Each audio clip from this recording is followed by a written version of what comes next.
WHL 104.5 The Zone, broadcasting live from New Orleans at Radio Row. You can tune in all week as we have special guests for you. Radio Row coverage is brought to you by Low T Center and Rude, who is proud to partner locally with MJ Frick, Brent Doherty, Don Davenport, Ron Slay.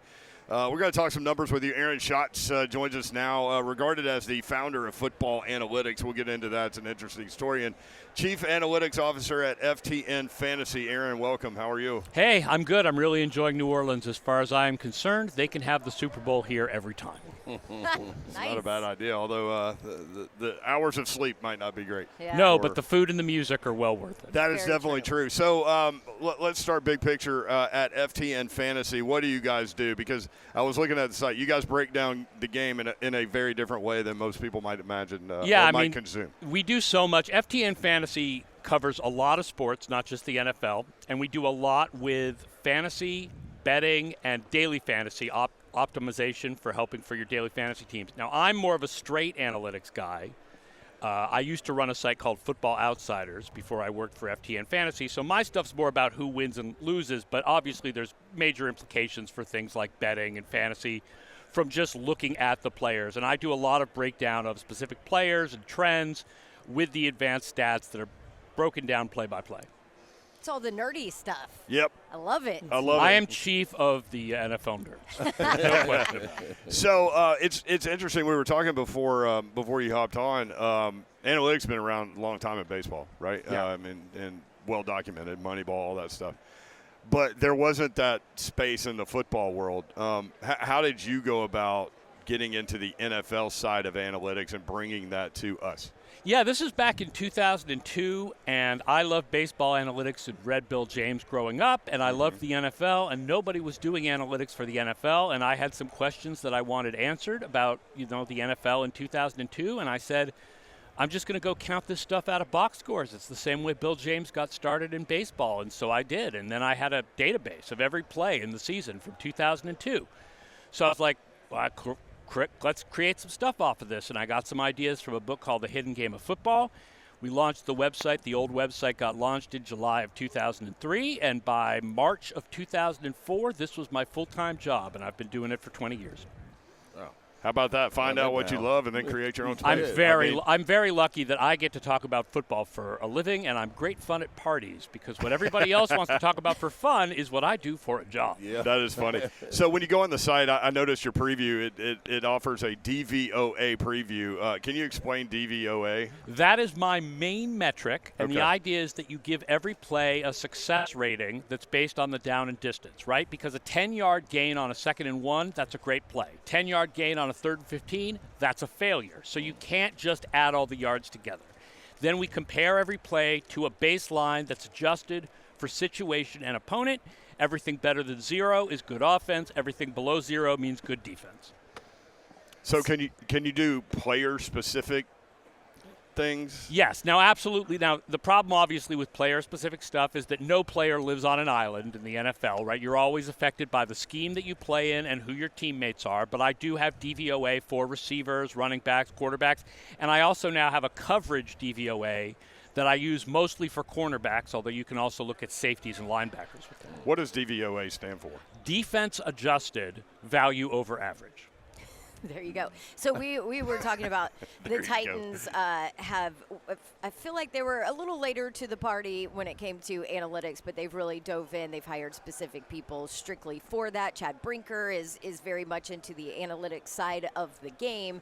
But how have you seen kind of from 2002 to now analytics change or the use of it change in the NFL? Yeah, there's two big moments, I think, as far as analytics in the NFL. The first was when the Philadelphia Eagles won the Super Bowl after the 2017 season, and they were a very analytically oriented team, in particular when it came to in-game decision-making, i.e. fourth downs. And therefore, coaches all over the NFL began becoming more aggressive on fourth downs after the Eagles won that Super Bowl, and that's very analytically forward-thinking. The other is the introduction of the chips and the pads, otherwise known as the next-gen stats. I don't have that data, but every team has this fire hose of data that just shoots at their analytics people with ridiculous amounts of data on all 22 players on every play, that they can come up with all kinds of interesting new ways to measure specific players and specific units using the chips and the pads, and that has really revolutionized analytics in the NFL.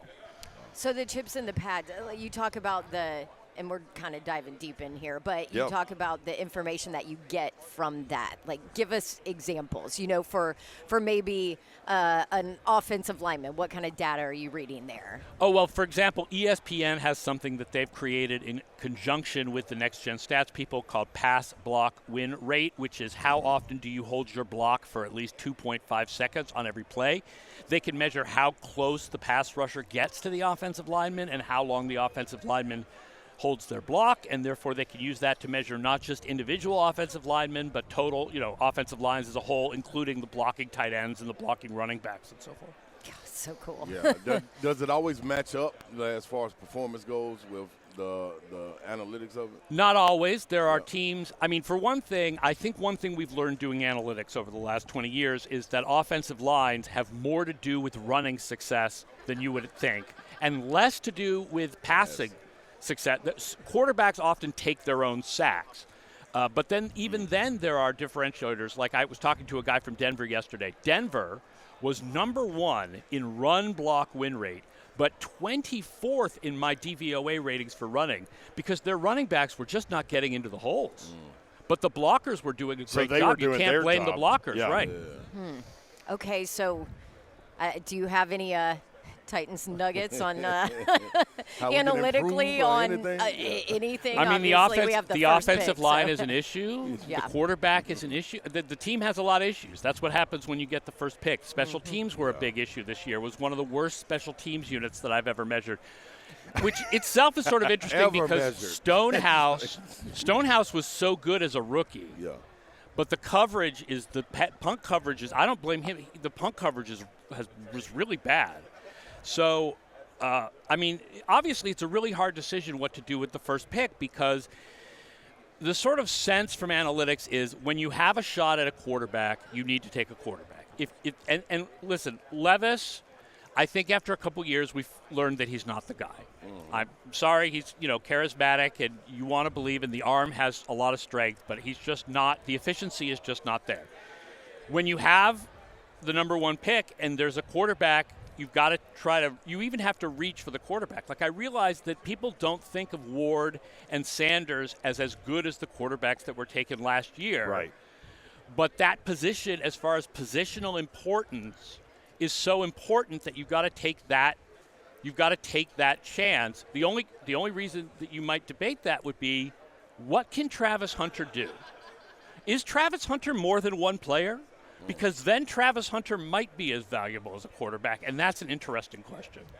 So almost from an analytics standpoint, too, you kind of look at him because I've argued, okay, he's not the best, corner in the draft. He's not the best wide receiver. Right. But what if you have a wide receiver that you can also make him your dime cornerback in 3rd and 10s?